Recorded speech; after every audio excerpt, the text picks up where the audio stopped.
Okay. Well, we are now live. The podcast is a go. It has been a very, very busy weekend between everyone. I mean, it's November and the season is over with, but it's not because there's World Supercross, there's Paris Supercross, there's WSX, there's the Indian Supercross series that we haven't really covered a lot about. They're trying to get bigger, and then there's freaking now what is it this weekend? Is it the WSX Open and then also the Australian World Supercross? So is there literally two venues of Supercross going on the same weekend, or is Australia the next weekend? Yeah, the Australian World Supercross is the next weekend. Okay, so it's WSX this weekend. Yeah, and then exactly. World next. Yeah. So it's going to be interesting because when we get to the Australian World Supercross, that's where we have Webb jumps in there with Tomac, that jumps in there with Deegan, that jumps in there with Hunter, that jumps in with all those bad boys. So it's. Oh wait, I didn't think Hunter's.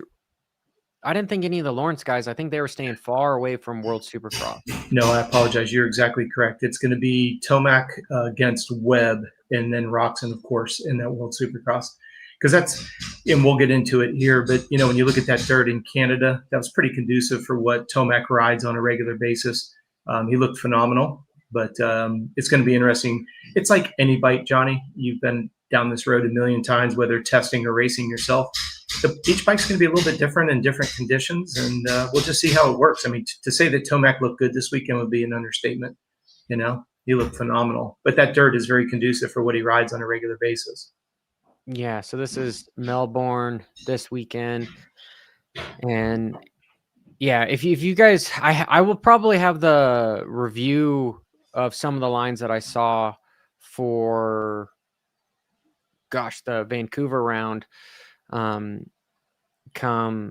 either today or tomorrow. But Coach, maybe it's just me, but when I was watching the Canada round, that dirt just looked like grayscale. It was weird. Whenever just watching it, it just, I don't know. It looked funny. I'm surprised Tomac doesn't have. Okay, maybe he has a little bit of stuff here, but that dirt just looks so gray. It looked like somebody. Yeah, look at this. Doesn't it look like somebody did a color gradient change on it?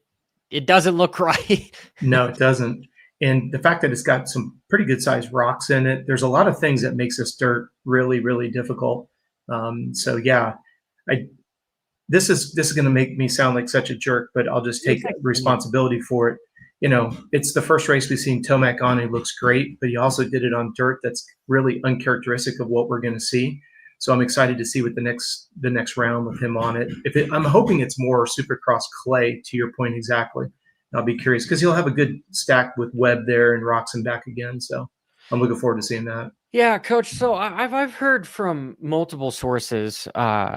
Here we've got alcoholics saying that during the broadcast they said the Lawrence brothers are on stock bikes. So I'm like, okay, I understand you're going over to an exhibition race. But why wouldn't you bring? Why wouldn't you bring just a?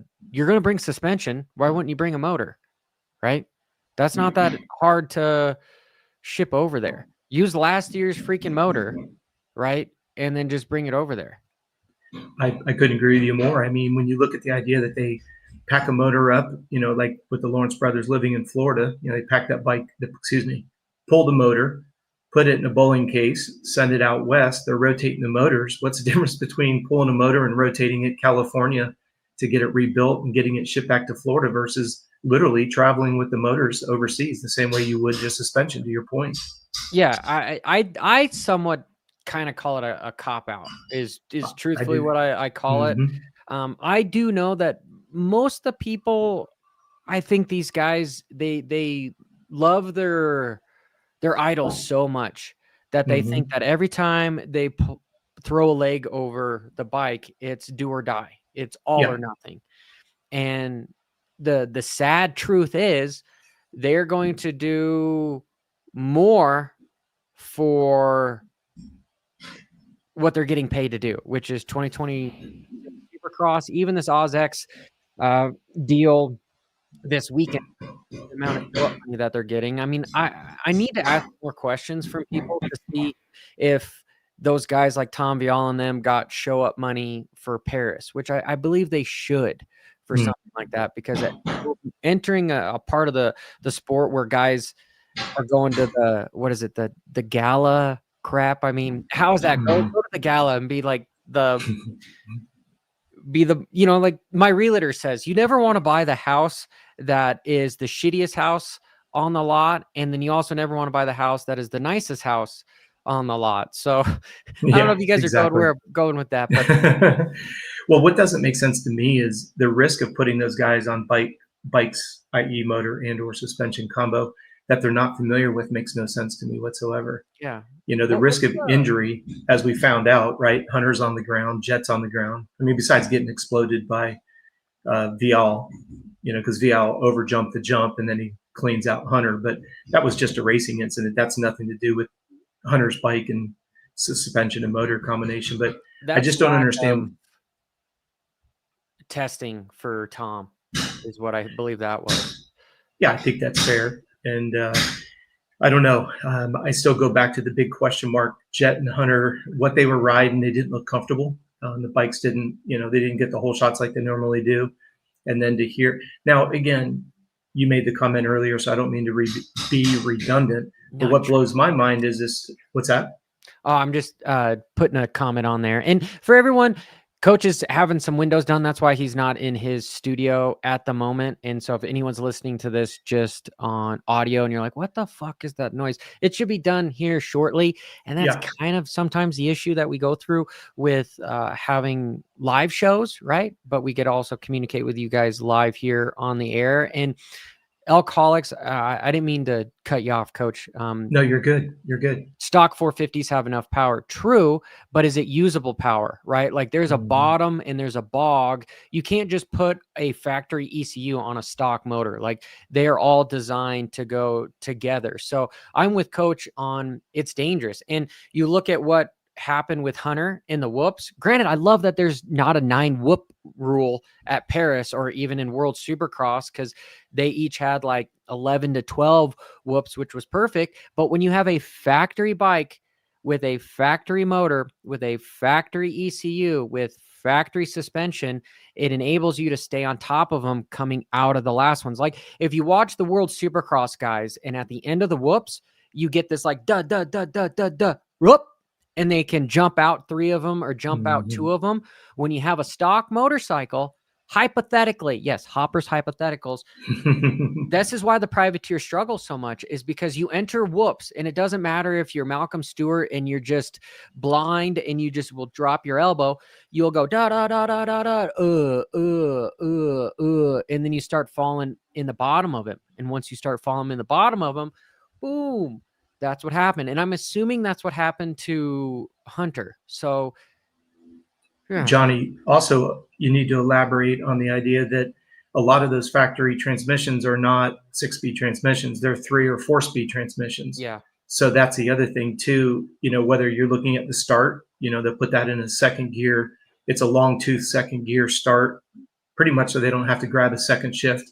But then you look at the idea that transmission, yeah, you're right. Stock 450 for you and I, well, not for me, for you, Johnny, is more than enough power because you know how to set the suspension up to get that power. No, it's not, Coach. Like when I even raced arena cross, dude, it was you put a fucking 270 kit in that or something, because those bikes, they just don't make enough bottom end torque to them. Or you just are like, hey, I'm going to fucking put a 14th counter shaft on it, and I'm going to put an effing 54 on the rear so that I can come third gear through shit, and I'll just ride the whole track in third gear. Like, no. Yeah. Well, and that goes back to what you're saying. This gentleman's saying that the 450 has enough power. Absolutely. But to your point, the usable power and the way, we even heard Tomac during an interview talking about he adjusted the gearing. Literally verbatim, he said it was gearing. And it's exactly what you're saying. When you've got a different transmission in those factory bikes, the way they're tumbled, the way that everything is set up. And I say this to all my clients, particularly when I do a performance camp, please do not look at what the pros do. because they're riding equipment that we cannot get access to. And like decompression braking, right? It's amazing to me how many young kids don't know how to use the front brake to decelerate. Well, you're not dragging the front brake, so therefore the wheelbase doesn't come close together, and yet they're trying to hug the inside line. I'm like, dude, you've got your two wheels as far apart as possible, and you're trying to hug the inside line. It's going to be nearly impossible. And they're like, yeah, but so-and-so doesn't use a front brake. Just look at them. I'm like, watch a factory 450. When they're on the gas, when they chop the throttle, what does that front end do? It sits, right? Now they still drag the front brake and get a little bit more to get it to sit down. But yeah, to your point, a stock motor, yeah, power's there, but usability, and again, go back to the transmissions. Those guys are I mean, part of the reason why McElrath didn't do as good as he did for round 2 is Where's With All Moto. Cool name, by the way. Shane Blue's motor and got a stock to race, and he said he had to give it everything to make the jumps. Yeah, like it I don't know. Unless you've done it before, it's hard, right? Because even in the nationals, on a 250F, and seeing these guys just come out and like hit Larocco's leap and everything, there's no way in hell from the corner on a stock 250. I'm like, from the parking lot. Okay, you can count it, right? But coming out of a loamy, and then you have all these choppy, like, oh, cool, yeah, I can do this. No, I'm gonna die. You need that power is. And Johnny, here's a question that I have: why do they only have one race motor? I mean, I know we're going racing, and I know budgets are always a challenge for everybody. But MX of Nations, they brought 2 bikes. When I was in the HRC tent, they brought 2 different bikes. Hunter had 2 bikes, and Jet had 2 bikes. It wasn't a MXGP regulated bike and then a AMA regulated bike. They were just 2 different built motors so that they could go test both of them. So I don't understand why they wouldn't. No disrespect to the team owner. No disrespect to the team owner. We know that racing is expensive, but it's like you spent that much money to get there and all the resources. Why would you go from a quote unquote factory bike to have to racing a stock bike? That's a huge question mark. Because you don't fucking care. You don't fucking care. You're like, hey, you're gonna go do that, and just so you know, hey, you've got an excuse. But then at the same time, like Malcolm. Was that a stock bike too? I find that hard to believe, because he went through the whoops the way he does when he's stateside. He looked good. I mean, let's face it. You said it earlier. It wasn't the 9 whoop rule. So are we really surprised that Malcolm destroyed everybody? I mean, he was on point with his starts. I mean, he was up front from the beginning. But man, when he hits those whoops, he looks like his brother James, just full send mode. The thing that I think, and I don't want to get. We don't have, I think everybody knows we don't have show notes, but I don't want to get ahead of ourselves. But it's interesting how Malcolm has one race. And, he's going to destroy everybody in Supercross this year. And then Tomac has one good race. It's all over. It's going to be a long season for Jet. Like, please stop. Please stop. I know, like, please the stop. Clickbait I have on my YouTube. It's funny how often I get people just shitting on me for stuff. And I'm like, guys, you got to have the first 10 seconds to really smash people. It doesn't matter how fucking good the video is, unless I have something to have people somewhat, but there's got to be a level of truth to it, So like this last one, I was like, how did Mookie smoke Lawrence? Which, dude, honestly, this was a good. Why? Pause. Damn it. Pause. This is actually a really good breakdown. So, I'd like people to see that there's some stuff in there that I think you guys should like. But I talk a lot about just this with the stock bikes and with how good Jet is to be able to come back here. But like looking at the comments from people, the consensus is just that, Coach. Everyone is, he's going to destroy them. The whoops is why Mookie destroyed them hands down. Mookie was like, give me that engine. Y'all gave Tomac. Okay. Malcolm rode his bike awesome this weekend. So much fun. He's on fire. Go. Like he is a damn good rider, right? Sure. And this is where it becomes funny, because like you put him on like this at arena cross track like this, then what is the big difference between this and Supercross? you know? Well, you said at the onset of the conversation, the dirt type out there is almost identical to what Tomac rides with in Cortez, Colorado. Well, this is the Paris Supercross, what I'm talking about right now. Oh, I'm sorry. I'm Is sorry. Malcolm winning. Yeah. Gotcha. You talking about Malcolm's win? Yeah. Yeah. And just Gotcha. how the consensus is that everyone is saying that Mookie is going to be able to smash these guys this year. It'd be super cool. I think he definitely proves that he can win. But you also had a track that was designed almost perfectly for Mookie. Long whoops, like you said, more than that 8 or 9 that they're limiting in Supercross. And it goes back to, and we talked about it, I think, as recent as last week. It's a shame we don't build tracks to really give riders all kinds of different challenges. Whoa. Hold on, coach. Go ahead. What's Did it say? you comment here? I can see it now, yeah. All right. I can't Matahata 2025. I can't even pronounce your name, man. So appreciate the comment, though. Excuses. Malcolm has been riding for 7 days since his playoff injury. How about y'all give this guy some respect? Malcolm has shown that when the whoops are serious, he can be the best of them. That's kind of what we're saying, dude. We're not saying arguing with him. He's a shitty rider. We're it just was the trying exact to opposite. identify. It's the opposite. The track was conducive for Malcolm because the whoops were so bitching. Yeah. And this is something that you see so often. When I was working with Kyle Chisholm and we were teammates with James with San Manuel Yamaha, Big James would literally sit in the middle of the whoops. And when James would come by, you'd see Big James and he'd just be doing this. And James Stewart would go by him 3 inches. Big James wouldn't even move. And the reason I bring that example up is Big James knew that the differentiator in Supercross at that time was winning the whoops. And we would literally take a 250 and put him in the whoops, you could barely see the 250. Those whoops were so incredibly intimidating.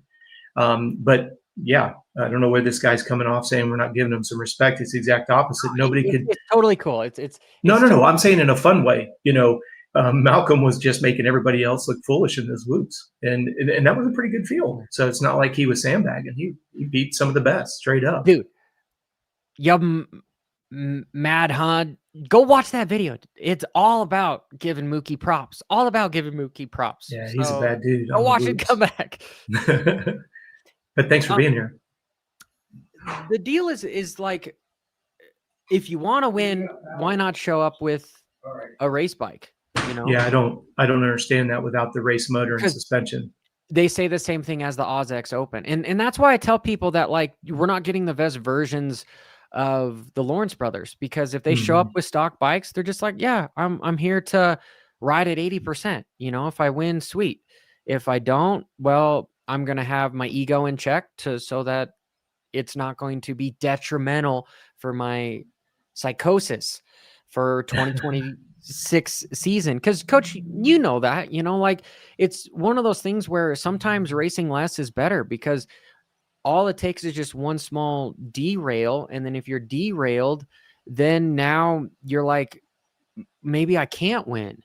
And then also you give the guys an opportunity to be like, because truthfully, this is great for Mookie, because it doesn't give a shit if it was a stock bike or not. Mookie gets to go, dude, I passed Jet and Hunter. Nobody passes Jet and Hunter in the same race. Yeah. I was able to do it. So his confidence is booming. Well, like Moto Fever said, longer whoop section than normal on a shorter track. Couldn't be any better for Mookie, because we know he can sprint. He's a lot like Roczen in that regards. He can sprint very quickly. He's got that stamina, and he needs that whoop factor for him to be able to. Because if you go back to Tampa, where was he making up all his time?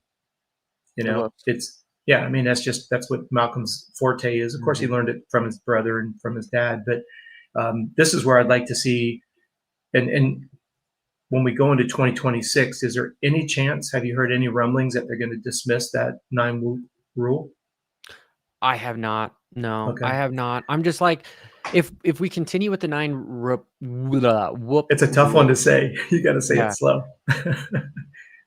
I would like to see them use the roller, the vibrating roller or whatever. That's honestly going to make the whoops more safe, is you pack them in so much to where they're kind of like concrete. Right.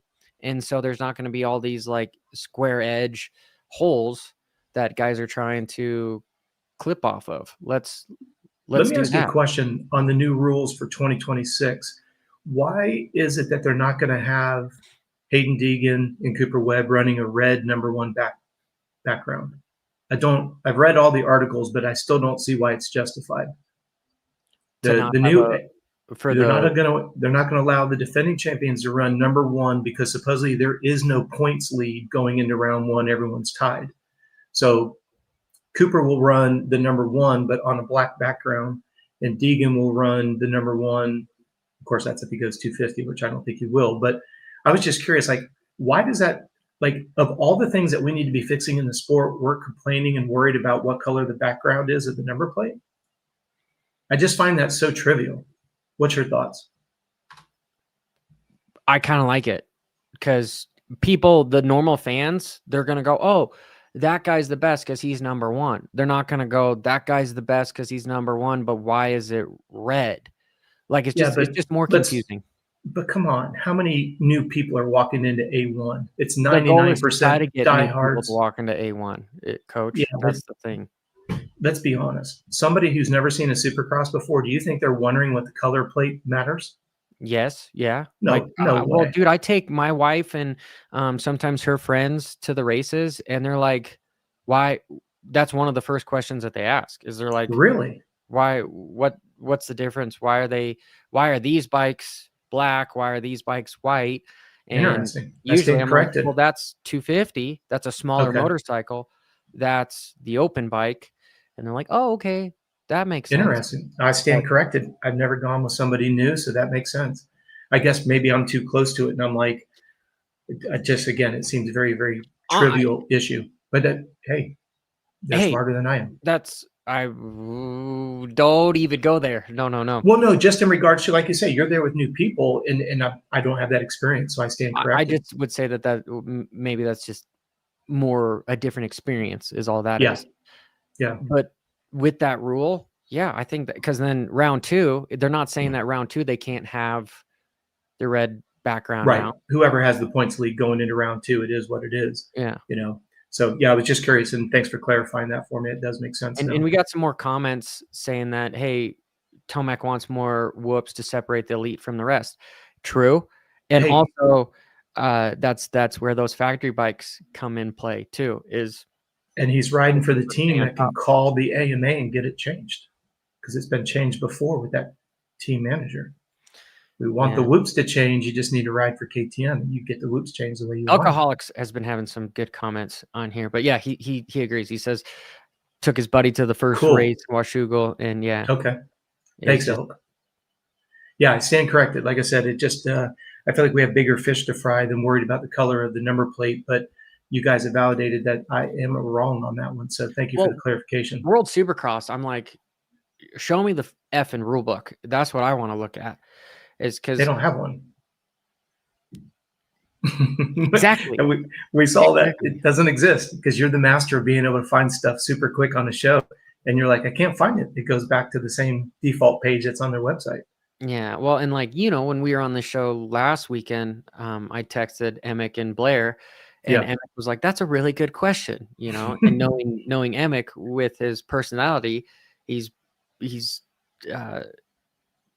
just saying like, I've asked the same thing, and then Blair was saying that it's essentially the same thing as the FIM MXGP stuff. But then they both brought it up in the next week's team meeting when they're looking at the next round, like, hey, we might want to have a better explanation on the rules since it doesn't exist anywhere, coming from Blair and from Emmig. So it'll get better. That's for sure. It'll get better. I just can't believe how you create the series and then FIM pays to be the sanctioning body, and then they don't even put in a sincere effort just to have just throw your rule book into ChatGPT and say, hey, can we make this for World Supercross? Boop, boop, boop, do it, done. Okay. Yeah, but you got to remember the FIM is not paying World Supercross. World Supercross is paying FIM. Sorry, excuse me. I said that wrong. Yeah. No. Just in regards to, like you're saying, it's like we put money into that, assuming that you've already got everything, all T's are crossed and I's are dotted, to your point exactly. It's just crazy to think that none of this is surfaced in any of the MXGPs. We're only seeing it for the first time or hearing about it at a World Supercross? That's where I'm kind of like, I'm confused. I'm really confused. But I mean, give credit where credit is due. This last race, truthfully, because Buenos Aires was good, right? Like that was up until this last one in Vancouver. That was the best World Supercross track I've seen, right? And then this one makes Buenos Aires look not like amateur hour, but just like they've built upon some, minor mistakes. Like these jumps looked to spec. The track looked good. They did well with what the dirt was, because the dirt was very sandy and rocky. I just would think that I was surprised that the sand wasn't sifted, because those rocks, I mean, those could have been caught. You know what I mean? Oh, and going through those whoops and everything, that's the last thing you want to do is fourth gear pinned and then see a rock on top, and you're like, oh, I'm just going to skip over this. Yeah, and you hope that you can still keep going, tracking straight. Moto Fever, he's got a really good YouTube channel too, so go check him out. Did you already cover the Simonson DQ? So what happened to Simonson is he didn't do the sight lap, and so he got completely disqualified. And I'm sure that's just the FIM rules on their stuff too, that they have to do that, because what I've noticed in the Motocross of Nations with FIM was the sight lap was not how it is here in America. Like if you go to a Supercross or motocross race, the sight lap is very much so the guys are stopping and going, okay, this they're using it as this is my race line, and it's pretty fast. Like it has to be done quickly because of TV coverage and everything. And the point I'm getting to is overseas with FIM, it is more of a it's a show. Do wheelies, wave to the fans, like that's part of the show. So the only thing I can say about the Simonson's DQ is he wasn't adding to the series as far as waving to the fans and doing that sight lap. So he got disqualified. I mean, so has anybody talked to Simonson as to why he didn't do the sight lap? Like he just didn't want to, or was he still futzing with his bike, or what was it? That's the question. And no, I have not. Because I don't know Simonson personally, but he seems, everything that I've seen, he works with Daniel Blair, and Daniel Blair's, one of the things Daniel really focuses on is etiquette, respect, et cetera, et cetera. It doesn't seem like Simonson would be the kind of guy that would just kind of, no, I don't want to go do it. Why not?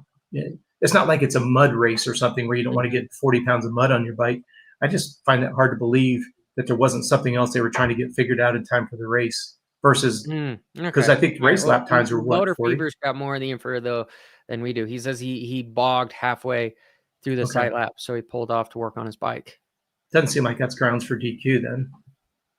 And he literally pulled into the gate as it dropped. And then he gets that's DQ'd Europeans. for that? I'm sorry, that's Europeans. Like when I was at Motocross of Nations, it was funny because things were like so strict, but then not strict at all. Which the irony behind it is just like everyone's kind of an asshole, but I think that's just how everyone lives their lives overseas. Like maybe here in America we're just soft, but it's funny you say that. Go ahead, excuse me.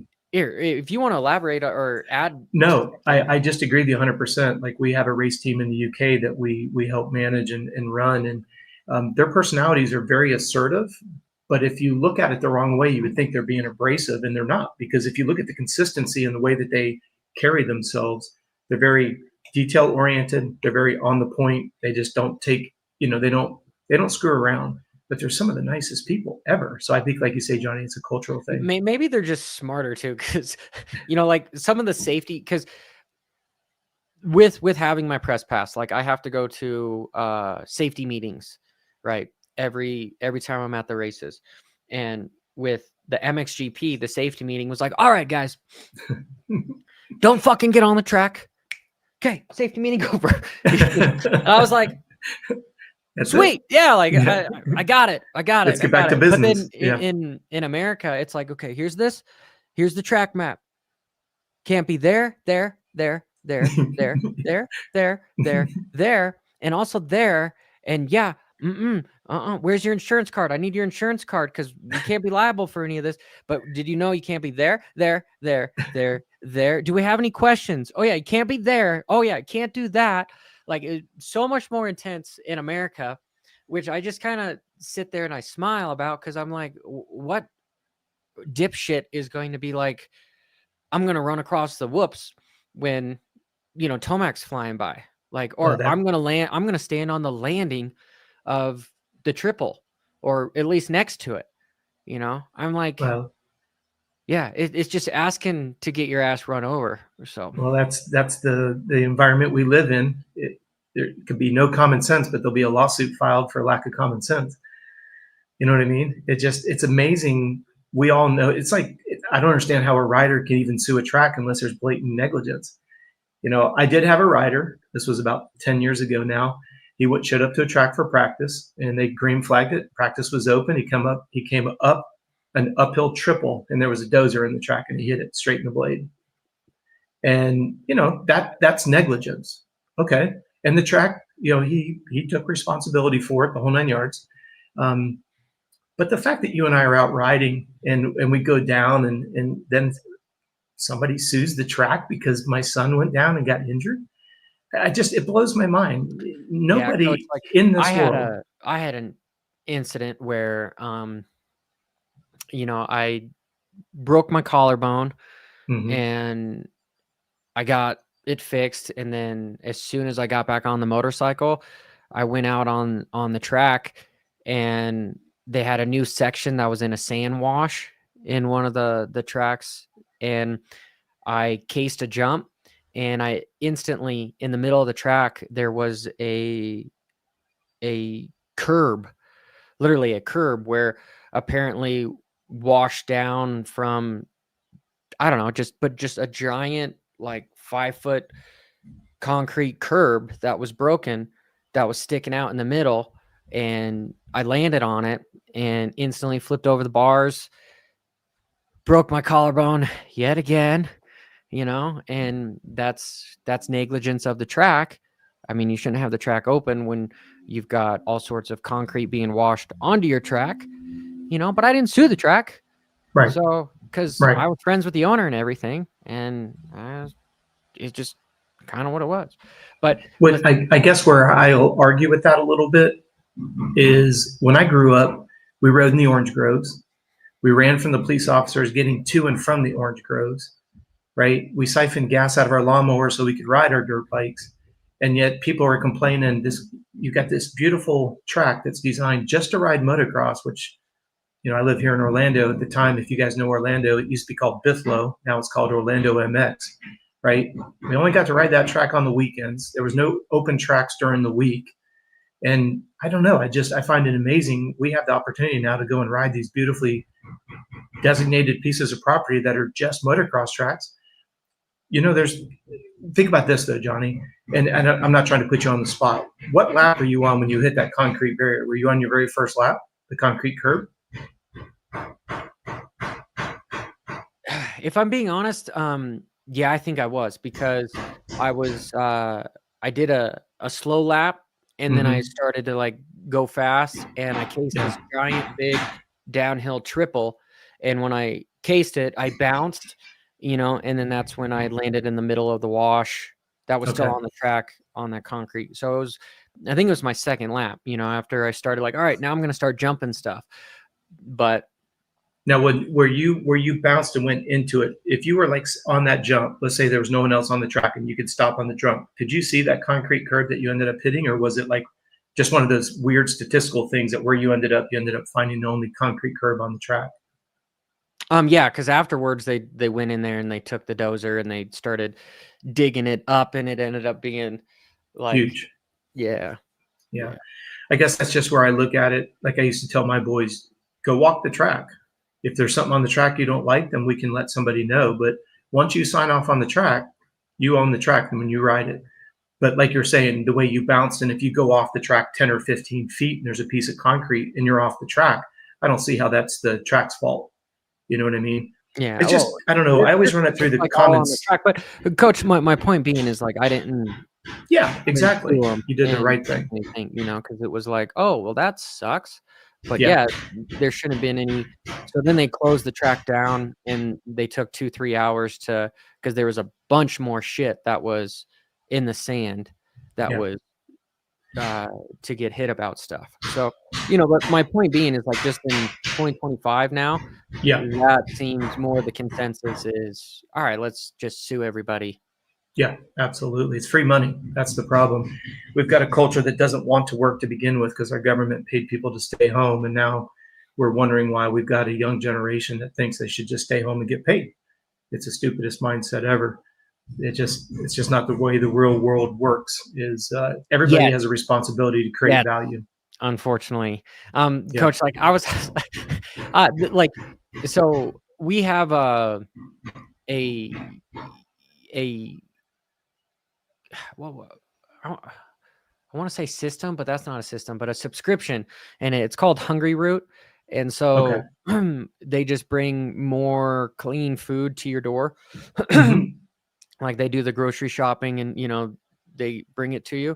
Well, this I was all unpacking our groceries this weekend, and Paige's, she orders everything. I just, like, pay for it and then unload it. Yeah. So I have no idea that we're missing shit, but I was like, this box looks tampered with, No, I didn't really Oh, think much no way. about it, but I don't know if the delivery driver stole half our groceries or what. But Paige comes Mm. back to me and she's like, "Hey, where's all of our snacks for this week?" And I'm like, "What do you mean? I put everything in the pantry and everything." She's like, "None of it's there." And Mm. so we start going through it. Apparently, either some hobo grabbed it on our front porch, or the delivery driver Hmm. untaped it, stole all of our shit, and thought we weren't gonna find out. And my point is, I was like, this is the kind of stuff that's, like, going to force, because I'm already seeing all sorts of the Rivian electric Amazon trucks that Hmm. are delivering, right? And the next step is the autonomous robots. Like, they're Hmm. not gonna drive the vehicle. You're gonna have the automated car drive itself to deliver stuff, and then you're gonna have the autonomous robot that actually picks up your package and delivers it to your front door. And I would say Yeah. that's probably gonna happen in the next decade, or maybe 2 at most. But then you're Yeah. not gonna have people stealing shit and all sorts of stuff, you know? You know, it's crazy. Whenever I have an Uber driver, what I do is, the Uber puts the tip on there, and then I always match them with a cash tip when they show up. And there was a gentleman that showed up last week because on Wednesdays when I do a membership webinar, we don't get done till 8 o'clock at night. So I always do Uber Eats.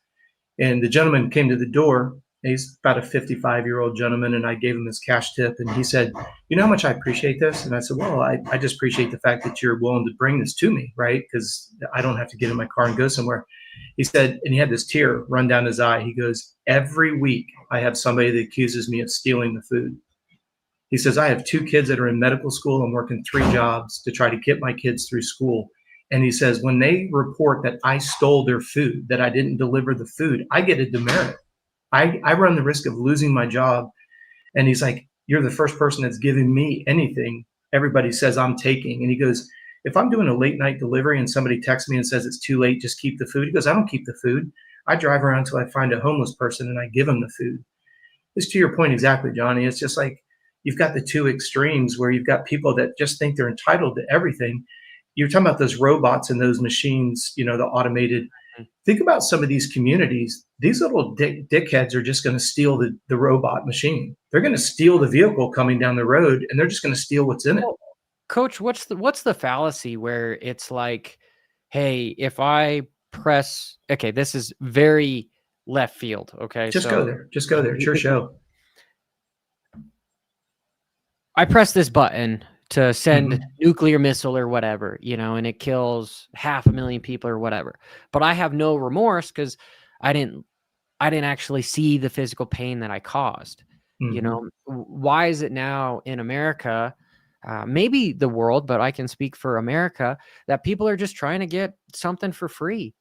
And so Well, that's why they report the Uber Eats.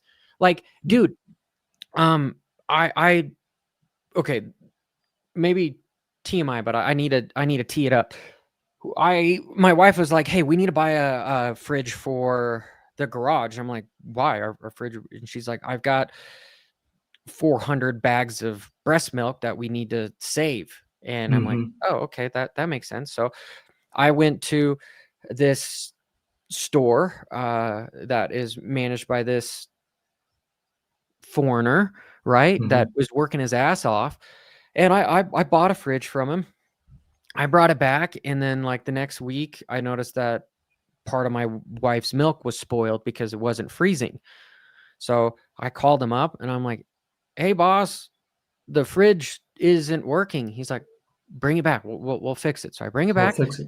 and he upgraded me to a nicer fridge. And I'm like, "Dude, I really appreciate that. I'll write a nice review to say thank you, because not Mm-hmm. every day do you have people that want to follow through with stuff." So I was on there writing a review, and I saw this other review that was a negative review, and it essentially said that, "Hey, we are fighting for money, so we bought a used fridge, and the ice maker didn't work. So we got a new fridge from him. So he brought us a brand new fridge, and he said, you can keep the old one," which that to me is like super high customer service to come bring somebody a new fridge. And then Mm-hmm. they said, "But then this one wasn't giving us cold water, so we couldn't use it. So we asked for our money back, and he wasn't going to give us our money back. And so I just had to thank God we paid with our credit card so I could dispute it and get my money back." And so then at the bottom, he responded, and he was like, "Hey, the true story is I said I can refund you, but I can't give you two fridges. Okay. You need to give me back both the fridges and I'd refund you." And they said that, "Oh, well, we gave one of the fridges to our family members." And he's like, "I can't do that." And then so now you have two of my fridges, and then you disputed on your credit card. So now you got everything for free. And now all you can do Mm-hmm. is just write a bad review when you Yeah, know damn well they're still using those things. So it just, absolutely.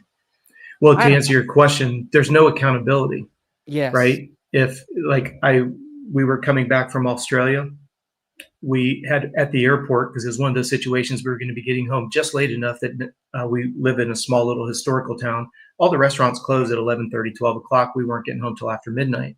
So when we had a layover, we went ahead and ordered food so we knew when we got here we could just reheat it when we got home. We get here and the food's not here. And like where's the food? And you know how they're supposed to take a picture and show you that they delivered it? That was conveniently not available. So I'm not somebody that likes to bitch and moan and groan. We just reported it. The part that was disturbing is the driver still got the money, but they deducted it from the restaurant who provided the food. I'm like, well, that's completely upside down and backwards. The person that stole the food just got the tip to deliver the food that they stole. And then they took the money away from the restaurant, and then we didn't get our food. So you wonder why people do stupid shit like that? It's like the ones you watch on Instagram where they've got a surveillance camera and they show the person walk up, take the picture, and then take the fucking bag and walk out with it. It's like right on surveillance camera. Mhm. Like, why are they not arrested for stealing? Well, I know in today's day and age, right? You got all these thresholds. Like in California, you can steal up to $999 and you don't get in trouble. So they know just what to steal, so they don't get in trouble. I mean, it's so simple to fix this problem. I wish it could go back to where you steal my food, you lose a hand. I mean, people are like, oh, it's so barbaric. I'm like, you wouldn't fucking steal my food if you lost your hand. With the McDonald's that you just stole from somebody, maybe they can only Maybe that's a afford little McDonald's. extreme, but Well, it's I so absurd because it's just like, oh, that's too much, and then it escalates to something bigger, and then big. Like, how does somebody get arrested? Like that. I was going to call him a gentleman. The piece of shit that stabbed that girl on the train who has 13 prior felonies. mhm. Like, how does that shit happen? And it goes back full circle to like we're talking about here, but we've gotten on to some politics. So let's get back to I know, racing. I don't know how we're all talking about No, refrigerator. but no, it's all good. It's just, props to you, Well, and then, there's the GNCC champion that had literally 17 of his motorcycles stolen in his garage that's, like, right there attached to his house in the middle of the night. I don't Like, believe that one at all. Sorry. you I don't believe that. There's no way in hell. How big of a vehicle needed to show up to steal 17 motorcycles? Come on. And I don't know about you, how quietly can you roll 17 bikes and how long are you there and nobody hears it? And he says his garage is 75 feet from his house. I can hear a fucking car drive up my street and you're going to load 17 bikes? I don't buy it. Sorry. Wait, so are you saying that this is almost like the God fuck? What is the what was the team that lit that It was allegedly lit it was the Butler brothers. Butler brothers that lit their bikes on fire so that they could get the insurance money? Well, they didn't light the bikes on fire. They put the bikes in the truck and lit the truck on fire and burnt. And they did it twice when they changed. And that, again, this is all what I've heard. I'm not Allegedly, yeah, allegedly, but it just seems very hard pressed to believe 17 bikes would take a long time, and you didn't hear a truck pull up. So here's where I question. This is just my opinion.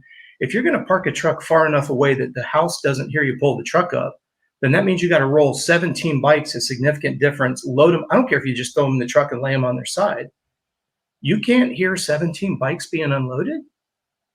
I have more questions than I do answers. It just doesn't make sense to me.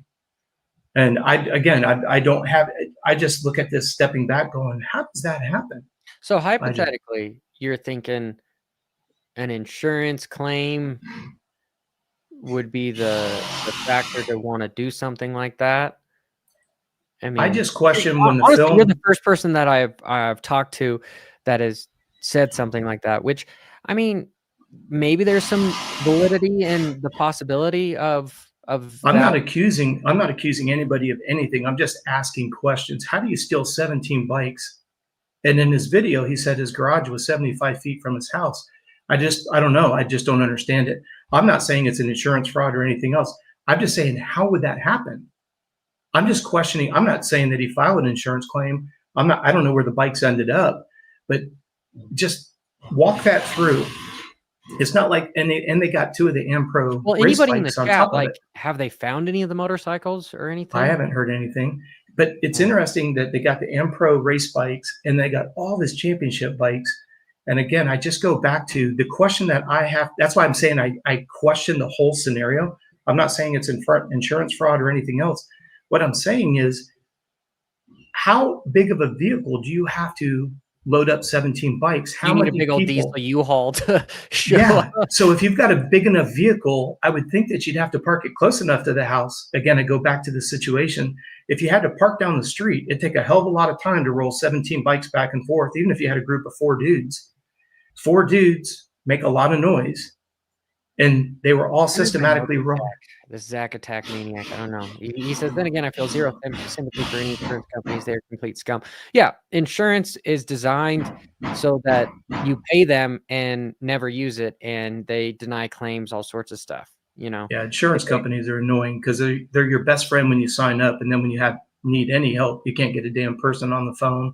And then when you do get one on the phone, every time I've dealt with insurance companies, like the first world problem, the second home, the investment property that I have, my tenants that I did evict because they weren't paying. Anyway, TMI, they were bitching about a roof leak, which I don't know if they caused or whatever. But anyway, I tried to have insurance help me with the roof, and they're like, "Oh yeah, no, this is just wear and tear. This isn't, weather." And I'm like, but that's how you wear and tear stuff, is from weather. But anyway, didn't do anything. And then during ironically COVID, I paid for our snowboarding passes. I paid like next year $1,500 so that we could have their insurance if anything happened. And then they came back and they're like, "Oh, we can't refund you because this is a catastrophic incident." I'm like, well, underneath your insurance stuff, if anything was going to happen, you could refund me. And so 2 years later, I get an email and they give me $5 back because of some claim. And I'm like, dude, this is. Yeah. Well, I live in Florida. We had a hurricane come through, destroyed our roof tiles, and the insurance company came out and said, no, it's not a result of the hurricane. And because we had them come out and look at it, now follow me through, Johnny. We had an insurance company. Hurricane comes through. I'd say 40% of our shingles got pulled up, right? The wind pushes the shingles up, so now the water can get underneath. The hurricane came through. The insurance company said it's not a result of the hurricane. A week later, we got a notice that they were dropping our insurance, and we couldn't get new insurance until we replaced the roof, because a new insurance company wouldn't underwrite it because it was documented that our roof was damaged. So we had to put out $28,000 cash to get a new roof before we could even get insured, after the insurance company dropped us because of the damage that we'd paid 15 years on that they said wasn't a result, and it's your word against theirs. So I'm not a big fan of insurance companies, but like I said, I'm not saying it's an insurance scam thing. I'm just asking a bigger question. Like, I don't understand how somebody can steal 17 bikes and there's not a trace, like no track marks. Nowadays, I would assume this is me, right? I'm only talking about myself. If I had those kind of valuable bikes inside a garage, I'd have so many surveillance cameras around my property. As soon as there's a motion detector coming up my driveway, I would be notified of it. I mean, those bikes are super. I mean, I know they're what they call hollow bikes. There's no internals on the motors. It's just a championship bike, but there's nothing inside the motor. But it's still the principle of it. Those are your championship Oh, no bikes. shit, really? Yeah, the bikes are all hollow. Bikes? Yeah, the motors have no parts in them. It's just all shell. Yeah, the shocks have nothing but a spring in them. There's no internals in the shocks at all. So they're just display bikes. Yeah, because I mean, you've got what, $40,000-$50,000 in those bikes. They're not going to just let you take it home and put it in your living room. I thought that was just like mighty nice of them to do that. Yeah, exactly. Seems nice, but you get the bike, but you don't get the internals with it. But I'm just saying, with today's day and age, with doorbell rings, I mean, you look at the guy that shot Trump. How many pictures did we see as he was running across somebody's yard? They had doorbell cameras that were able to pick this guy up. I'm just asking the question, how the hell does it happen? That's why I say I don't believe it. I'm saying I don't believe that. How did somebody pull that off? Like, it blows my mind when I say, I don't believe it. How did somebody do that? That's my point. How did somebody end up with 17 bikes? That just seems like a lot of noise going out, but I don't know. I hope they get the bikes back because he deserves them. He's worked extremely hard for all those. Plus, the AmPro team would like to get the race bikes back, I'm sure. Because truthfully, then those bikes really have just sentimental value to them. It's Absolutely. He needs his bike. Oh, well, I guess the word need is a hard word, right? But I look at somebody who's won that many championships. That's cool. I mean, it's not many people that have that kind of. I mean, he's up there with the McGraths of off-road. I mean, he's a bad dude off-road. Unbelievable. But anyway, I don't know how whoever pulled that off, man. Those are the people who pulled it off are the same ones that were able to get that jewelry out of the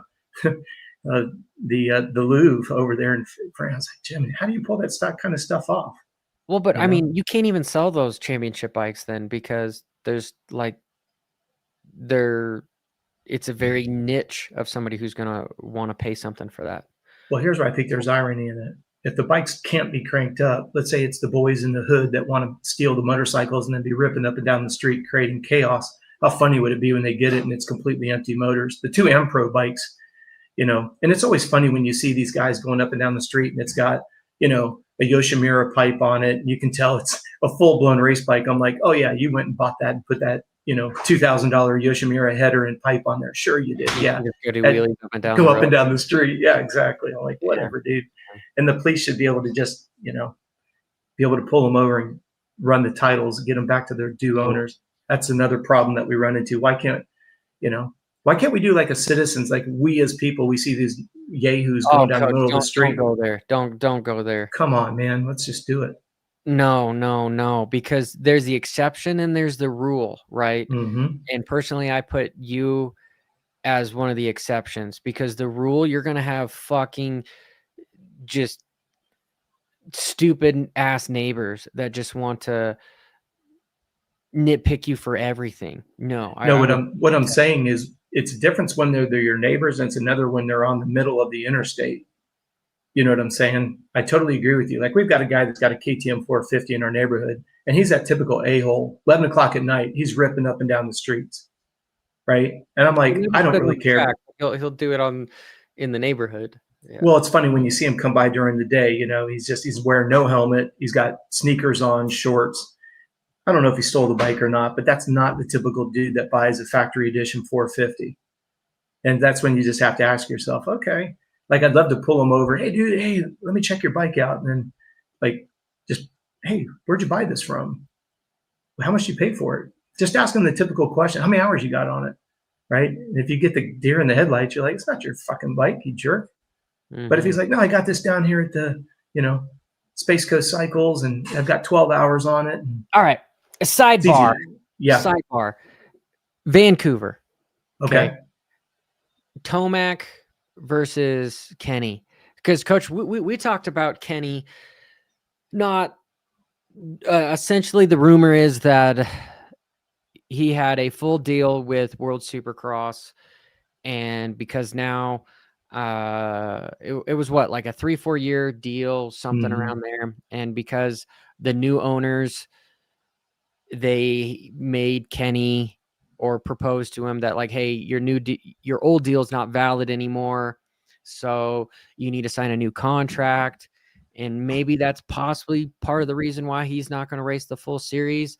But kind of, if we go to my comment section about what we talked about last week, everyone is pissing and moaning about, what do you mean he's not racing the full series and what's going on? And this is complete BS and all sorts of stuff. It would be nice if there was more information available to the public on why and when he's leaving. Yeah. Well, you bring up a really good point, because when you and I talk about it and we try to speculate, then the people that we're speculating about get pissed off because they're like, you're just starting rumors. And we're like, well, we're just trying to put the pieces of the puzzle together. So if you talk about it, you're a dick. And if you don't talk to us, we're the dick. So somehow we're the two dickheads that seem to make everybody mad. Mm-hmm. I want to back the train up just a smidge to the point that you're bringing up. You've got to think about, up to this year, we've never seen KTM at a WSX. We saw one this weekend. The fact that we've got Webb coming out on Star Yamaha. We've never seen Star Yamaha at a WSX. Now we have Deegan at a WSX. So props to WSX for saying, hey, we need to get one ringer that we can at least get some attention. And they were able to get Kenny at the time. It was perfect for Kenny, and it was perfect for WSX. Well, now KTM's allowing Tomac to do one. Now we've got Star Yamaha allowing Webb and Deegan to do it. Well, that pie just got cut up. That's what I think has happened. You know, when they could guarantee Kenny maybe $1 million for the series, and because no other teams would come, no other teams would allow their riders to go. Now all of a sudden more riders are coming. So, you know, Webb's not showing up for less than 75, 100 grand. We know Deegan's not showing up for less than 100 grand. Well, now that million's getting cut between Tomac, Webb, Deegan. But yeah, how cool to show up to a race and get a championship bonus of what you normally get paid in Supercross for winning, to then be like, if you get last, you still get the champ. Not the, okay, maybe I overspoke, not championship bonus, but race bonus, which is 6 figures, could be 100, could be 200. So just the sheer fact that these guys are paying these guys just to show up says a lot. But here's what I want to freeze the time right now. And I want all the listeners that are here live with us in the chat room, and anybody who's kind enough to leave us a comment below. This is the way these guys should be getting paid, right? It's like we should be in a situation, and Johnny, you've talked about this over and over and over again, just have a legit factory gate, and everybody gets appearance money, and there's still a legitimate prize purse, but that's the problem. And the same thing with the privateers. If you want to call it the B race, or like you were saying, a Friday night race, or all the ideas that you've posed that are completely legitimate. But isn't it interesting that we're all enamored by the idea that these guys are getting appearance money? And yet almost every other sport does it. When I'm going to go back to Usain Bolt, when he was the world champion, right? Olympic champion, he gets paid to show up. The U.S. track and field pay to have those types of talent on the gate, on the starting blocks. And yet our sport, we don't see it. Did you hear the Dazzy where you said the boys were paid 200 grand for what race? Would that be for the Oz Open? For their own race? The Paris deal. Yeah. Trash guy, throw in there what he was referring to, just for clarification. I would think so as well, Johnny, but just I think out of they're curiosity. getting paid more for the OzX Open. Yeah. Is what I think. Well, and like we found out last year, they haven't told me they haven't told me what they have, but I would assume that it's more. It's more. Well, aren't they part owners in that? Like they're part investors in that race. So the better the race does, the more. That kind of goes back to what we talked at the beginning of this conversation, was people get pissed off because their favorite rider doesn't give it 100%. And then my rebuttal is why would you give it 100% when you're getting paid 200 grand to just be here? Of course you want to win for your own ego, but if you end up finishing third or second, like that's still a win. Plus you made 200 grand, and really you're contractually obligated to try to win in America. So you're not going to try to tear your ACL or some shit for the Paris Supercross, even World Supercross, the WSX Open. So I really like these races, and truthfully, I like the format of the 3 main events. It's like a Triple Crown, and it being more heat race type with, hey, this is 8 minutes, 12 minutes, whatever. Both Paris and World Supercross are doing that rather than a 25-minute main event. I think there's a lot of validity in the fact that that's more exciting racing, even if you're going to want to round about at 80%. But people need to be real about, hey, there's a lot of guys that are showing up just to phone it in. And that's where I kind of say Malcolm, I'm guessing his show up money was not 200 grand, right? You know, it's probably like 25 grand or something to show up. So it's more for him. Yeah. Okay. I'm just digressing at this point, Coach, but No, you're right on the money, because think about it. If you're a team owner, and we've seen this on both sides of the equation, if you give somebody a multi-year deal, like 3-4 years, you almost see like a level of complacency. And then all of a sudden they're on their last year, and all of a sudden we see them, if you're doing year over year, let's say you got a 2-year deal, they come out of the woodwork on year number 2 because it's contract season. Now, you're not saying, there's no way to validate well, in our world, I can look at heart rate, but you get what I'm saying, right? If I'm looking at the output of an athlete for 12 months in season number 1 of a 2-year contract, and I compare that aggression and the output compared to year number 2, we all could sit down with a piece of paper and probably come up with 3 or 4 guys that throughout their entire career kind of lackadaisical results on year 1, and then they come out of the woodwork on year 2 because they know it's like a politician, right? They know they got to get re-signed. And then, to your point exactly, if you have 5 guys, 6 guys, 8 guys that are getting paid a substantial amount of money to show up, now I hate to use the term, you've leveled the playing field that, hey, we're all getting paid a good amount. Let's just say they're all getting paid the same amount of money. That's when I love the competitors in them. Now they're, like you said, their egos, they want to win. Well, that's that fire in the belly. So if you're a team owner, which one do? You do a Mitch Payton 1 year at a time because it says it keeps people hungry all year long, but then they feel like they're racing for a job. So a lot of times they race when they're injured, versus somebody who has a multi-year deal, especially the big 450 guys. They have an injury clause that they still get paid, even if it's a percentage.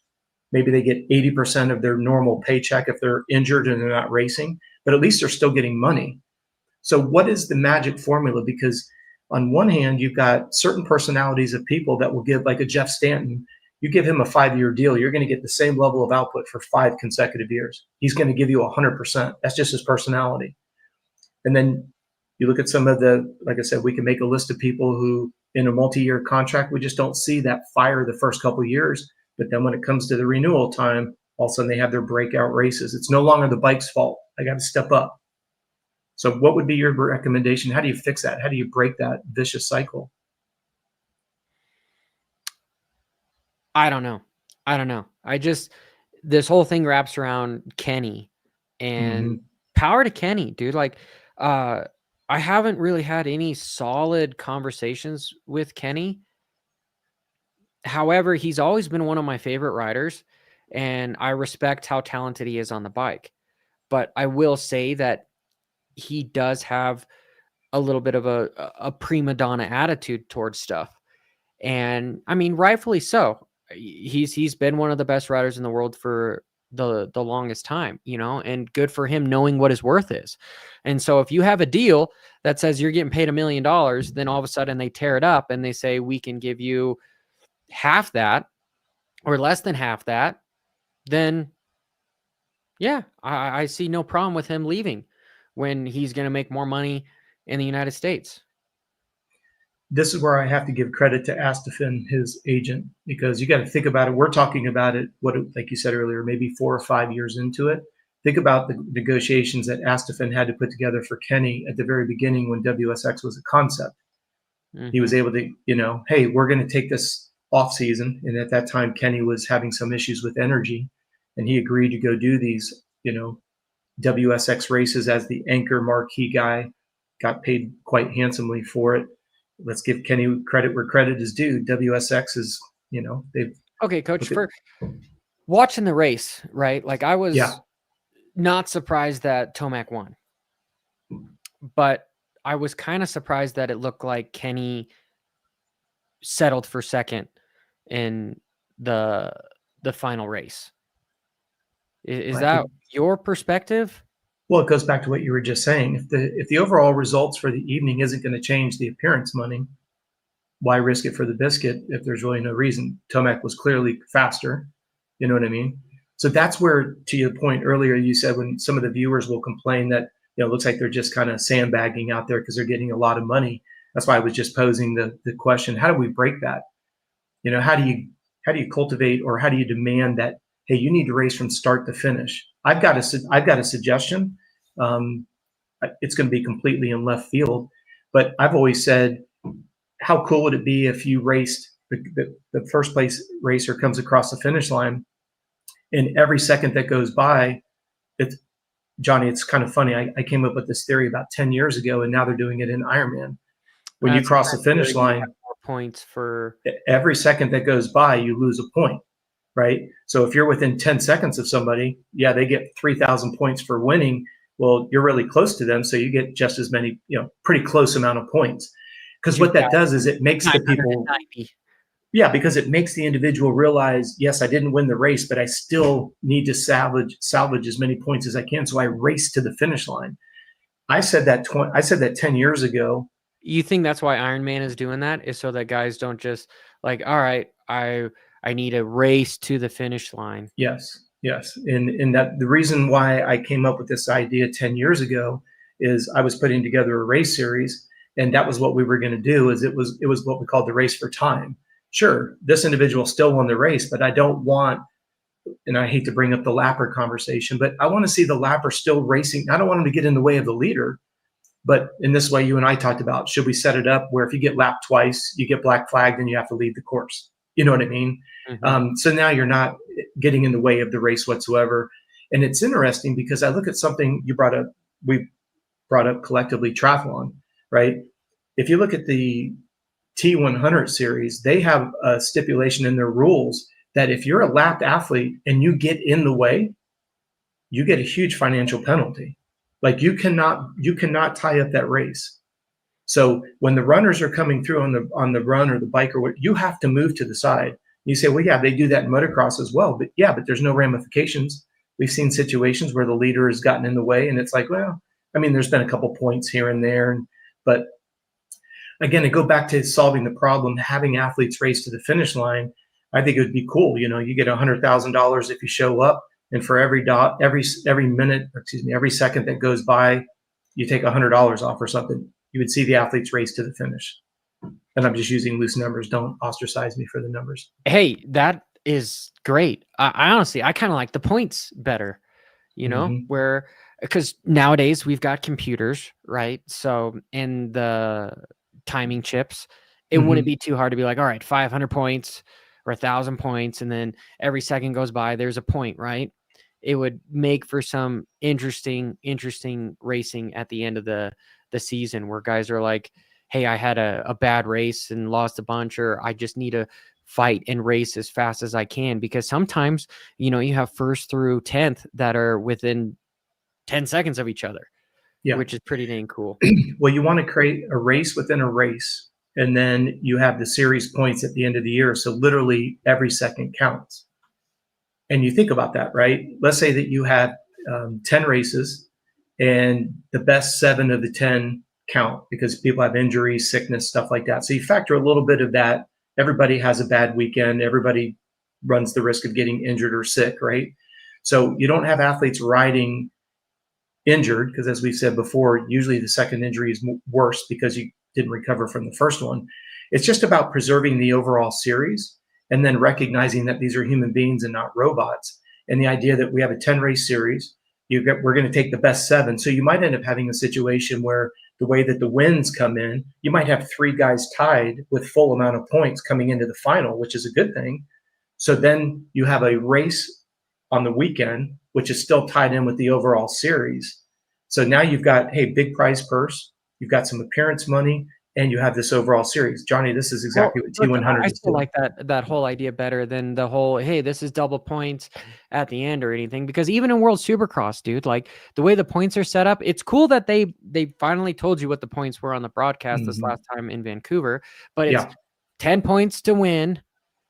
You've got race 1, 10 points, race 2, 10 points, and then race 3 is 25 points.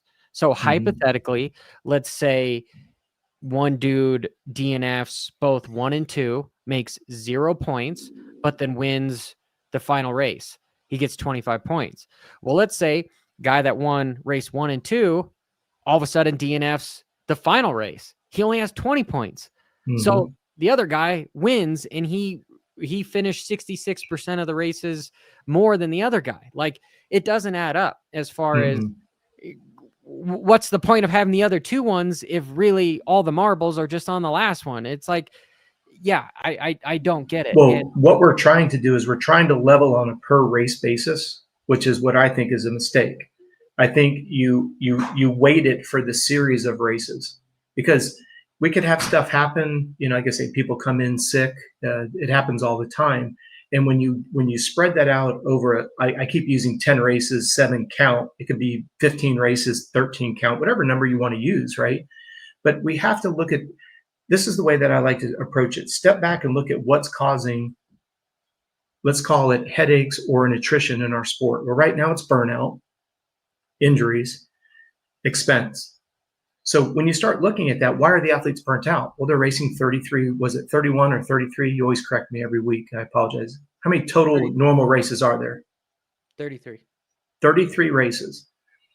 Anybody who's listening to this live or recorded, just imagine trying to race at your highest level for almost 33 consecutive weeks. I think it gets spread out over 35 or 36 total. But the idea is it's physically impossible. It's actually an unrealistic request to ask an athlete to be in their A game for 33 weeks out of 52. But then they're doing 37 because they're doing 4 races, a World Supercross or a Paris or something here and there. And so that goes back to the beginning of this conversation where it's like, guys, they're going in here just for show up money and just for some minor practice on the bike and trying to be in an off season. That's where I think you hit the nail on the head, that the conversations gets diluted. When they go do these off races, why did Tomac agree to do it? He knew he was changing colors. He even said it in his post-race interview. That motorcycle looked dangerous as fuck with Yeah. how much that guy was kicking on the back end. But you look at what Tomac said. Tomac said there's a difference between race intensity with the adrenaline and all of that race scenario. You can practice till you're blue in the face, but nothing replaces racing. So when somebody's like, oh, but they still race more races in the off season. It used to be because the appearance money was enormous. Now it's good appearance money and the ability to shake down a new bike. Look at Deegan. He's using it as a 450. The viewers are saying 17 Supercrosses, 11 MXs, and 3, so it's 31. So 31 races. If you went to any other sport and you said you've got to be on your A game 31, and I'm speaking particularly endurance, you're not going to see a triathlete try to peak 31 times during the year. You're not going to see a professional cyclist or a marathon try to peak. runner. Exactly. No. And if as a human performance coach, obviously that's how I make a living, right? If I were to bring this ideology into the endurance world, I would be mocked incessantly. They'd be like, you are an effing idiot. Well, coach, look at, you and I both know this, but I'm going to say it anyway for everyone that doesn't. You race 17 Supercross races, okay? You take 11 outdoors off. You come in for super motocross with a advantage over the dude that's raced all of the races because he's tired and burnt out. You're refreshed both physically and mentally. Like that's why we saw Hunter and them do so well too. Take it a step further. We can talk about it conceptually. And then all you've got to do is go look at the entry list when we got to SMX at Vegas. Just look at the attrition rate. How many people finished the entire series? 1. Jay Coop. So if you look at January 1, right, how many teams, how many riders, and then you look at every color of team, you look at how many riders finished Supercross, how many people finished outdoors, and then you look at how many people got to World Supercross, Jay Coop is the only one that was able to do them all. Now you step back, so now it's a conceptual we're looking at this conceptually, but then you look at the hard numbers, and yet nothing's changing. It's like, oh, that's just the way it's going to be. Suck it up, Buttercup. And then you get the people that like to sell the narrative that go, well, they go to European races. I'm like, well, no shit. When you get paid that kind of money and you get a chance to shake down a new bike. And isn't it interesting? Isn't it interesting, Johnny? The guys that were breaking or trying to shake down new bikes, they did better. And then you have Jet and Hunter that have been on an established platform that did worse. Did you find that a little ironic? What, for Paris? Because the other, I mean, well, okay. Just the idea, the way they approached it, right? Tomac was like, I'm just going to get a chance to shake this bike down. You got Deegan testing a 450 in a race environment. And then the Lawrence brothers go, and if it's what we're hearing is true, they're bringing inferior product to an off-season race. It just seems weird. It's like they're putting all the eggs on the guys trying to shake the bikes down. The guys that are defending champions are like, yeah, whatever. We'll just bring whatever we want to grab.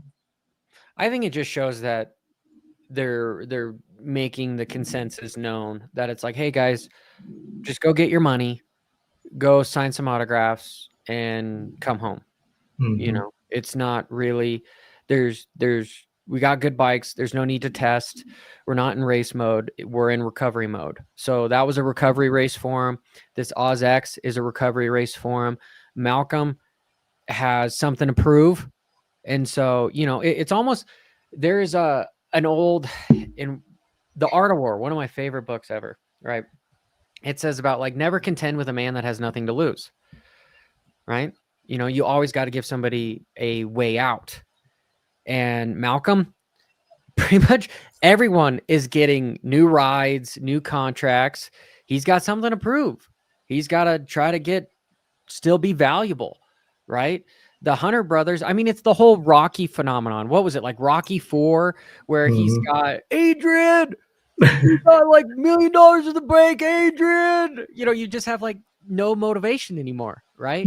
So the Hunter brothers, they're just, yeah, we're here. We're just trying to have a good time, trying to keep it cool. Malcolm's got something to prove. So I would expect Malcolm to work his ass off to try to have something to prove. Because, dude, truthfully, I expected more from Malcolm by the time he is in his 30s. I expected more from Malcolm, more race wins minimum, because he has the talent. That's not fair. There's no way. Because he's like Tim Ferry growing up with Ricky Carmichael. Tim Ferry. Sorry, the Hunter Bros, the Lawrence Bros. Thank you. You look at, unfortunately, Malcolm is coming into the 450 class having to race against Jet. To expect Malcolm to be able to win when Jet's riding the way he's ridden the last 2 years. Career. You know, this was before. Yeah, that's my point. When he got into the 450 class, that's when Jet's coming in, and then nobody expected Jet to do what he's done. So I don't think it's a jab on Malcolm. I don't think. I mean, you could say the same thing. You would have expected a better results from Sexton and everything. Like, they deserve to have more race wins. Their talent was better than what they showed. And you got to be careful with deserved. You got to be careful with deserved because they worked hard, but Jet was just better. You know what I mean? But there was races where it looked like Malcolm was going to win, and then he wads in the whoops or something. You know, you got to be in it to win it. You got to be in it to win it. A minor mistake, and it took him out. So yeah, it's just like you got those dominating guys involved in this industry too. There's a lot of luck involved. Well, in this, you bring up something again, proving our notes are not, or our conversation is not pre-scripted off notes. You look at the idea that I believe Malcolm's at the beginning of his second and final year on his contract with Husky. Somebody in the chat room, correct me if I'm wrong, but I think he's on the last year of his contract in 26, then it'll come up for renewal. So here we are, first race coming out, and Malcolm, to your point, is like, oh, I'm going to come out here and grab everybody by the throat.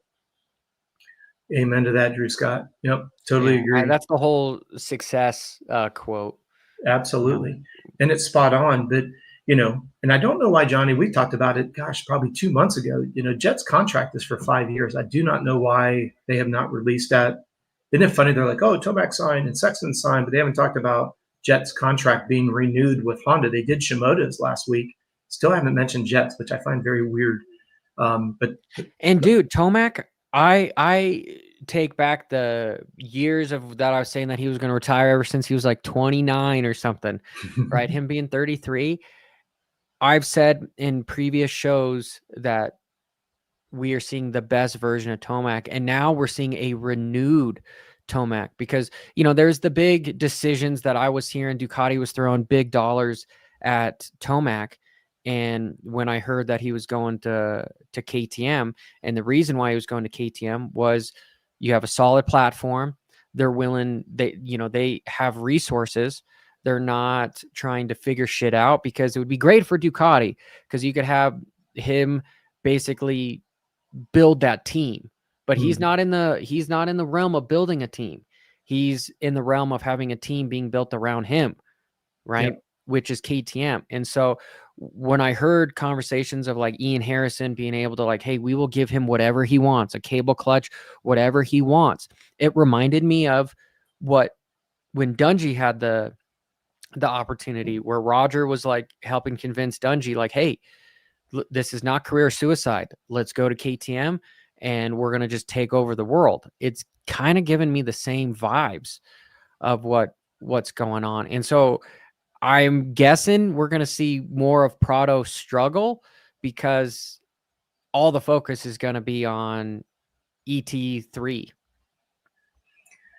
Yeah, there's a lot to unpack there. I could talk for 40 minutes on what you just said, because there's a lot of meat on the bone there. You mentioned the Dungey. Think about Tomac, with the exception of that G out, which blew his Achilles, and back when he was with Geico and he slammed into that right-hander and broke both of his shoulders. Think about Tomac's injury list. They don't exist. Yeah, it's only stuff from him. And Trash Guy wants here, Coach. You answer this one. Do you find it odd that it's only 1-year contract with KTM and Eli? I heard it was 3. That's what I heard. Yeah, people are saying if Eli wins, it's an automatic 2 deal. Yeah, I heard it was a 3-year. But I think it's like anything. If he goes out there and just doesn't like the bike and he's finishing 10th place, you've been saying it for a couple of years, Johnny, he'll I don't need to do this anymore. But he, in his own words, said he'll feels jump competitive. To Ducati. He has the option to jump to Ducati if it's not working. Is basically what he set up. That was the other part I wanted to unpack. First of all, when you think about Tomac, he's got his injuries. The amount of races that he's missed because of injury, they've always been very significant. Both of his shoulders with Geico, then he tears that Achilles and that G out. No fault of his own, just weird things, right? The guy's like an absolute machine. He's very Dungey-esque, because Dungey had very few injuries. You look at Tomac, very few. When's the last time you saw, Tomac take a really big digger? You don't. When do you think about Dungey? Think about all the big accidents that Dungey had. He didn't, except for that one outdoors where he broke his back, right? So broke his neck. He broke his neck, excuse me. But you look at that. He broke his neck, Yeah. But that was just the nail in the coffin, because it was more about the up here than breaking the neck. But look at the longevity of Tomac. Think about everybody he's raced against, generation after generation, and he's still going strong.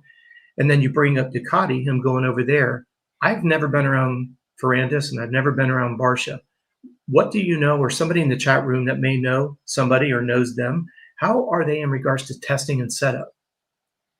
I don't know anything about them. I don't know, but Troy Lee obviously has an affinity for Barcia. He always has liked Barcia. But I just find it interesting, because I've heard Christian Craig is incredible with setting up bikes. Like, I've heard as a test rider, he's unbelievable. I was surprised somebody like that, because I was expecting, if they weren't able to get a marquee athlete like a Tomac, I would have thought that they would have hired kind of like what JGR did, where they started with some second tier guys and then eventually they worked their way up to Stewart. And I'm like, man, they came in with 2 heavy hitters, but I don't know anything. Maybe they're both brilliant at setting up a new bike and shaking down a platform, because they've both got about 2 to 3 years left in their career, really. So if you're trying to develop a Ducati to ultimately do what KTM did, take over the world, as you called it, it just seems like that's an interesting duo to put on the Ducati for the first couple of years. But I'm just asking, I don't know, they might be the best. That might be their forte. Because you hear about riders, that are good testers. Look at Trey Kennard still being held on by Honda because he is so good. Look at Brock Tickle at Cowie. You look at Styles Robertson over at Triumph now. Those are brilliant moves. Absolutely brilliant moves. You got Ivan Tedesco now as a semi-team manager at Triumph. Those are huge moves. But you notice that the discussions are about making the platform better. So I don't know if anyone in the chat room's got some feedback on Ferrandis and or Barsha as a test rider. Not really a test rider, but helping really get the development of that bike the way Dungey did with KTM. I'm guessing that's why they wanted Tomac so bad. I would agree. And we're seeing that Tomac made the right move. And with his 1 year deal that he can get out or extend it to 3 if he wants, it's perfect for him. Besides burning the bridge with Monster, but I don't know if he really burnt the bridge with Monster because he's made Monster so much money over the last 10, 15 years that I'm pretty sure they're probably like, hey, if things need to change, we'll definitely have you back, Yeah, and I know that's just a team deal. The Ducati is probably going to be the Monster still. So I mean, overseas, it's Ducati's already Red Bull. They've already released the graphics and everything. Oh shit, you're right. Which is odd because there's the Monster Energy European Ducati. And then that's the tie-in with Troy Lee in the Red Bull TLD tie-in. And see, this is when you talk about, like, if you look up loyalty in the dictionary, you're going to see Troy and you're going to see Mitch Payton. And it's funny that they're such great buds and they get in trouble together all the time. If you haven't listened to this is for anyone who's listened to this live or recorded. If you have not listened, they being Troy and Mitch, they did a Whiskey Throttle very early on, and then Ping has had Troy on by himself. You will literally be in tears. Troy talks about stuffing Mitch because he's paralyzed, stuffing him in the luggage overhead. He's talked about throwing him, pushing him off his wheelchair downstairs. They first got caught stealing. They got a house together and they needed some they needed some sod. And there was a business across the street. And Troy pushes Mitch over in his wheelchair and they roll the grass up and they put it on Mitch's legs on the wheelchair. And the police catch him and they end up going to jail for stealing sod. And they're in jail and they're soaking wet and they're dirty. I can't do justice. You have to watch the Whiskey Throttle. It is classic. Troy Lee and Mitch, absolute. Those two are nothing but double trouble. It's the funniest they'll ever listen to.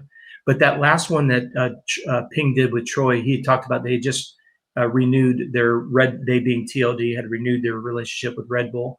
And I even shared it here on your show, and some people kind of said I was full of shit, that it was going to be a monster deal. And I was like, that Troy doesn't put that kind of stuff out there if it's not already signed, sealed, and delivered. So, but now we're seeing it. And if you look at those bikes, oh, beautiful. But after riding the Ducati, that is my favorite motorcycle that has come out in a little while. We've heard that for outdoors, it's great, but I've heard indoors is not very good platform. Well, I would have to change the gearing up to try to ride a little bit more on indoors. Whose Ducati was it that you rode? It was just it was because Sun Honda bought out this Colorado Springs Power Sports here locally, who was already a Ducati dealership. So they've now merged. So it's now Sun, Colorado Springs Power Sports. Was their Ducati that they had. They bring it out so you could test it? Yeah. Okay. I was just wondering if you could if they'd allow you to change the gearing and go ride Supercross-esque. I'm not saying go full scale, but just to get your feedback on it, you could do something that's a scaled down version just to see if you really like its responsiveness in a Supercross environment. Would like to revalve it and everything. I mean, I guess if I'm just taking a stock bike, but then for that, like who's really going to go out and buy a Ducati to race Supercross, but run stock stuff? They're not going to do it. True. But it's hard when people say, if you and I are a Ducati and we're getting slammed that it's not good in Supercross, and yet you don't get enough, you don't have the Michael Mosemans and those guys that are able to go out and, like we talked about, Mosiman's unbelievably fast. You know, I don't know that he enjoys Supercross as much as he enjoys outdoors, but nonetheless, you know, He's a better Supercross rider than he is outdoor rider, though. is he really? See, Well, when I only see him, I see him with MXA riding outdoors at Glen Helen. Oh, you mean Josh Mosiman? Josh, excuse me. Okay. I'm sorry. No, I'm sorry, Josh Mosiman. Yeah, Okay. I misconstrued those two. My bad. He's Yeah, just crazy. We talked well, about it last week. Josh, I feel like if they had another national at Glen Helen, he could be top 20 just because he rides All day, every day. all the fucking time. Yeah, he's unbelievable out there. No, But it's good stuff. I was all the way super, around. super, super impressed with that motorcycle. But honestly, with having it come with springs in it, and then hearing that the new Husky factory editions are coming with cone valve forks, and then same thing with the new KTMs, like they're actually starting to fucking make factory edition bikes come with shit that you actually want. You know, Yeah. I just don't want just a header. I want some nice shit on there, you know. Well, especially when you said it's what, 18 or 19 grand or something. Well, it depends. Yeah, but you said the stock one that they have out now is what, 18? No, the stock one that they have out now is like 11.5. Oh, okay. Okay. Right. I was thinking it was more. You can Ducati, they just like package everything. So if you go on the website and you buy everything for 20 grand, they just ship it to the dealer, and then the dealer puts stuff together and say, hey, here's your bike. But Gotcha. the way Ducati works is it's always just the base model. They ship always the base model to all the dealers, and then the people that got the expensive stuff, they put it on at the dealer, and then they say, hey, your bike's here to go. Okay. Gotcha. But, hey, anyway, that is this week's podcast. Till next time, guys, keep it WFO. I think next weekend, Coach and I might be thinking about like just not live streaming the race, but live commentating the race, because, you know, what people are doing on the internet with World Supercross and stuff is illegal. So we'll do like some live timing and stuff like that, which would be cool, you know. Absolutely. It'll be fun. Yeah. Well, I hope everybody will join us. Thanks for joining us today. Please hit that like and subscribe button, please. It helps the algorithm for Johnny's channel. yeah. Fucking do it. That's what I'm saying. Is the algorithm says do it. And then also go subscribe to Coach. No, awesome. I appreciate it, guys. Thanks for joining us.